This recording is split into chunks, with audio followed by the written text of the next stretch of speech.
My first career, I started out in public relations for a couple of nonprofits. Then, I had children and I kind of put my career on hold. Then I went into real estate because I wanted to have a career that would enable me to be able to be home for my kids and my family. But little did I know that real estate required time. When the kids were home and the family was home was when I needed to go see clients. So, and it also was an avenue for me to be able to see homes and architecture, because I always loved architecture. And so, that was kind of one of the reasons why I decided to go into real estate, because I really wanted to be around, homes and like I said, the architecture. And I was a real estate agent around the height of the market, like when the market was crazy and people were bidding $100,000 over asking price. It was just insane. So I was constantly busy. I was working, I remember one day I looked up and I said, oh my God, I've been working 10 days straight without a day off. And I was like, this is not good. This is not good. One year, there was a lot of stuff going on in my family. I lost my grandmother, both my grandmothers in 1 year. My dad had a massive stroke.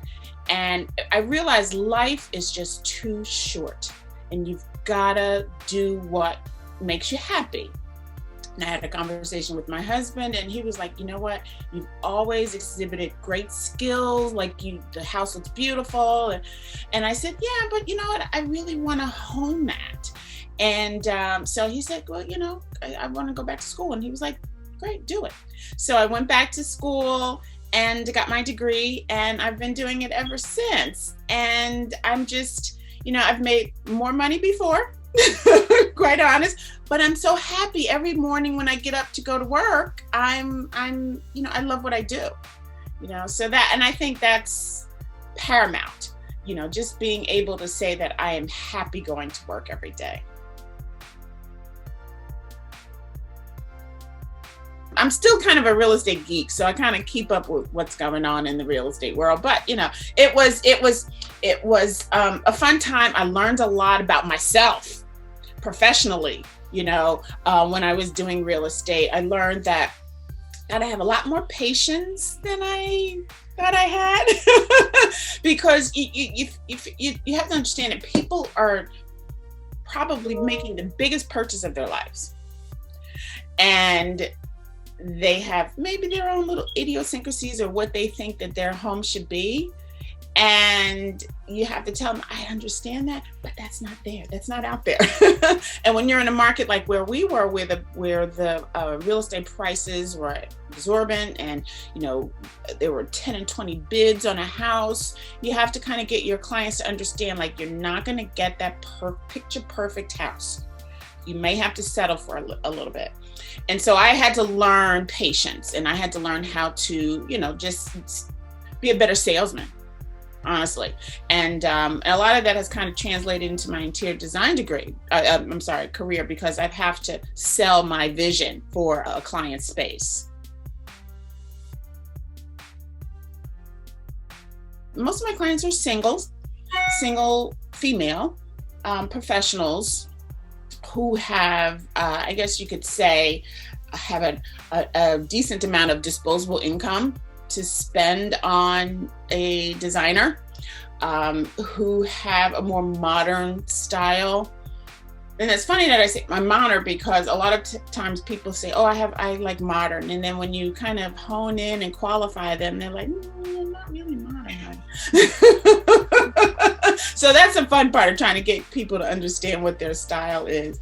But so I would say my typical client is a professional female in her 40s, who's done well in her career and now is really focusing on making her home, represent her. My dream client, besides Oprah,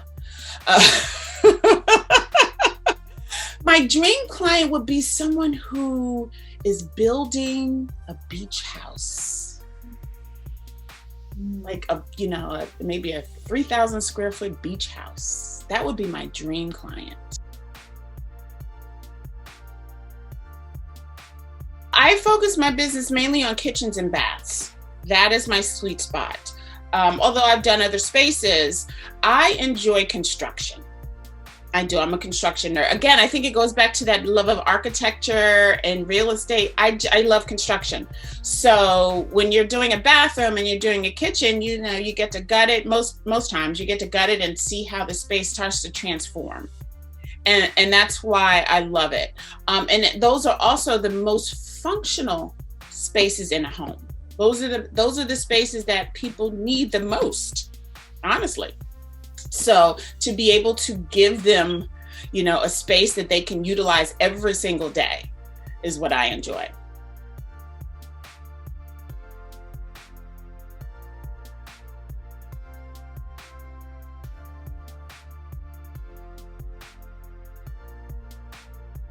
Since it was a second career for me, quite honestly, when I was graduating from design school, I was competing with a lot of younger people, and I had a salary requirement, quite honestly. And I was like, oh, I can't live off of that. And so I, having had experience with two smaller firms, I was able to jump out and start my own business. Now, I don't necessarily recommend that for everyone, but as a woman of a certain age, I felt that was the best way for me. And I, believe me, I struggled. I had maybe one or two clients a year at times, but I wouldn't change it for anything because it taught me the foundation and taught me that this is a business that you've got to know more about behind the scenes as much as you do about what people see. The pretty stuff, as I like to say. You've got to know how to, talk to vendors, know what vendors to work with. You've got to know how to follow up. You got to know how to get that installation together. Like, there's so much behind the scenes before you can get to that pretty stuff that I learned from working in a smaller firm. So I wouldn't change that for anything. I would have said go for it and not let what someone else thinks is best for you define what you decide to do. Just go for it. When I was in high school, I was one of those students who always got good grades and didn't really have to study that hard, and I did well in math and science. And so, but I always had a creative side. Like, my mother always, she taught me how to sew, and we would go to ceramics class, and she was very artistic. We would build, like, I remember building a lamp, and, I would decorate I would always move my furniture around. Like, my mother would come home from work and like, huh? Okay. And she just closed the room. She closed the door. And I remember when it was time to decide about what you wanted to go to college for, doing some research, and I discovered architecture. And I wanted to go to school for architecture. And I thought that was a great mix because it would entail math and science, but it had some creativity to it. And I remember my guidance counselor saying, oh, there's no female architects. And there's definitely no Black female architects. So I went to school for engineering because my stepfather was an engineer. So I was like, oh, okay, yeah, I'll go one semester. Because, I needed that creativity. And, the math and science in college is definitely different than the math and science in high school that I was able to skate through, if you will, and I'm just much more creative. The analytical side of me was not that strong. So I decided to change my major to marketing because I figured that was a way to kind of, appease my parents. I can tell you that if a client says, oh, I want everything in linen and very monochromatic and just a touch of color, I'm like, I might not be your designer. Because I love to infuse color. Even if it's a small amount, I love color, I love texture. Again, when you're talking about using people's cultural references. A lot of that entails a lot of color and texture. This was my husband's office. And then when the pandemic hit and everybody was home, like I was like, I got to go somewhere that's quiet. So he had like a military blue cadet blue wall. And I'm like, okay, I don't want that, but I don't know what I want yet. So that's why I have pale oak on my walls now. But that's my next project, is to design my office, my new office.